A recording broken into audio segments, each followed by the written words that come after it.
Hello, I'm Anthony Peloso, a long-term strategist and educator and consultant working in the strategy and execution space, and a practitioner of helping people achieve their goals.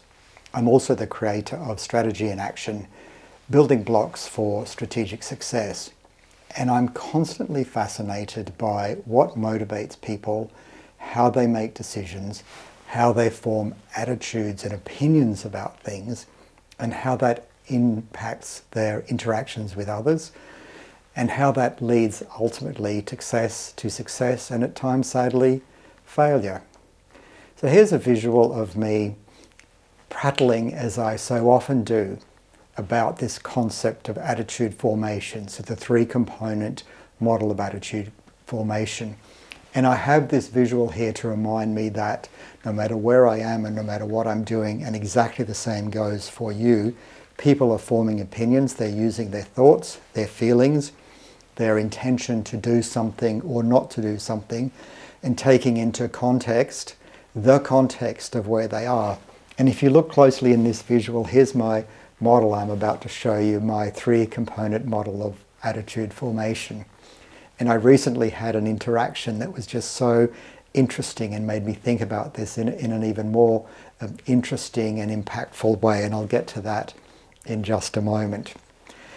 So these are the things that are relevant to me, and they are absolutely relevant to you as well. So why do you need to understand this model, and why do you need to understand yourself, and why do you need to be a practitioner of applying this concept in everything that you do?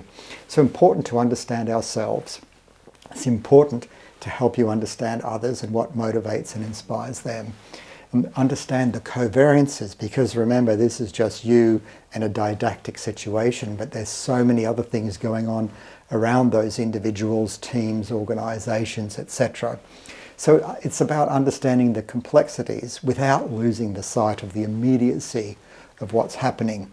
Now this is a bit of jargon. It's, originally I'm a marketing professor, so this is the language that we use. So I talk about a value system, and this is me standing in the middle roughly here. And so there are other people who support us, who provide input, who help us. So in the marketing context, we call these suppliers. Then there's us who do things with the support of others, and then we have clients who might have clients. So this is an entire system. And the importance of me and the relevance of me bringing this up is that in your work and in your goals to achieve your milestone projects, this is relevant. There are so many things, people, organizations, entities making decisions using their intellect, using their emotive capabilities, using their intention and desire to move ahead. So that's why and how this is relevant, and how it can absolutely help you. Now I do have another video that you can watch, please, that is much more about the mechanics of this system, but I'm going to give you a quick overview now. So originally there were 5 components to this attitude formation model, very much a psychological model. I think this is what's relevant to us in the business world, in the personal interaction world. So we have the 3 components are cognition or logic or thinking, facts. Another element is affect or emotion, or this sort of whatever those human element drivers to push us forward. And then there's connection or intent. This is the desire or the impact to actually go and do something. So these interact with each other. Each of us are different. I'm actually motivated by thinking originally. I like to think things through. I get ideas and I let them coalesce. And then they'll bring a sense of fun or excitement or frustration. So that's the emotional element. And then I think about it more from the intent part, from others' point of view. What can I do with this? Is this important? How can I build this into some kind of process or model or thinking or activity or motivational insight that's going to support someone, motivate them, drive their intention, desires to actually do something? How can I help others achieve what it is that they want to achieve in whatever way that they want to be motivated. And of course, there's always context, so what's going on around us. Not only just the noise and other inputs, but also how important this might actually be, and then of course ultimately some kind of outcome. So that's the psychological model, and it's happening around us and with us constantly as we move forward. So these are the takeout pieces, really. So ultimately, politicians will call this winning hearts and minds. And this is the tools that they have that they can actually work with when they want to achieve this. So inspiring people to commit to something. So it's a combination of these elements of thinking, of feeling, this sort of emotive, and I'm not saying emotional in this context, but emotive reactions to things, and then the intention to do something or the intention to not do something about it. And then there's the likelihood of forming longer term attitudes and beliefs about a context or people or an activity or how important something actually is. There is, however, an overall rule of thumb from James Clear who says that regardless of the situation that we find us in and regardless of the importance of it, there is almost always an emotive element that drives us. It might be ambition, it might be the drive for success, it might be that feeling of excitement or fear or competition. There's always an element of something.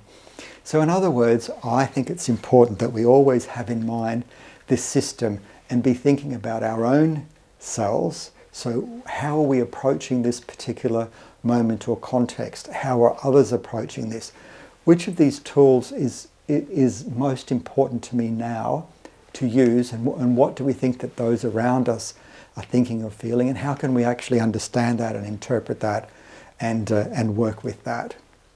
Now, I recently was at a seminar in Berlin, in Germany, which was incredibly exciting. A lot of researchers, at the same time practitioners in global companies who are really thinking about the future. Trends, future trends essentially was the overall theme of the conference.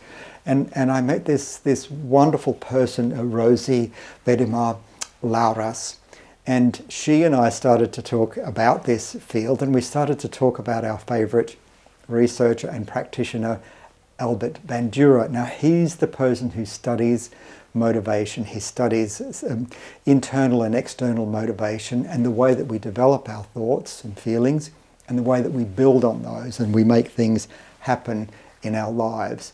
And that then led on to another conversation where I was talking about intention, and Rosie made this amazing statement, and she said she thinks less about intention rather than willingness to. And I thought, wow, that's such an incredible distinction and such a wonderful insight. So when we're working with people and ourselves, think about willingness as opposed to this much more almost mechanical concept of intention. And then we continued here, and I was talking about context and adoption and actually finally doing something. And Rosie said, well, let's divide that down into even more specific things, because both of us are call to action people. So the more that you can take something that's abstract and turn it into an outcome or a way to do something or achieve something, the better. So she talked about creating acceptability. She talked about the acceptance of something, whether or not we accept something, and how we help people move towards accepting or not accepting. And then there's other really important thing that she called appropriation, that we take it on and we start to make it mine or ours. And I thought, wow, that's really powerful in the context of motivation and getting things done in teams. So these are really important concepts, I think, to decision making and getting things done. They're important for you to think about you achieving your goals and also understanding the people who are around you. Also setting about achieving their goals that may be as simple as getting through the day, or making an incredible impact and life decision and contribution. So coming back to this model, to me it's really important that particularly in critical situations, we're very aware of this, of these three elements. We're very aware of where it is that we want to go, what we want to achieve, and being constantly aware of the context that's around us. Now, having said all of that, there are times when there is only one thing that must happen, and that's action and outcome. This can be in those absolutely context-specific situations. These can be moments of, potential catastrophe.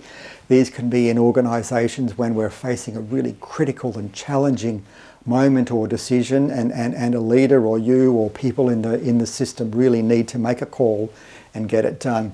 We can then, so this is like flipping it. We can always then go backwards and explore and think and understand, and we still, obviously we're operating in this sense, either the person who's calling out the action that must be done or those who need to follow.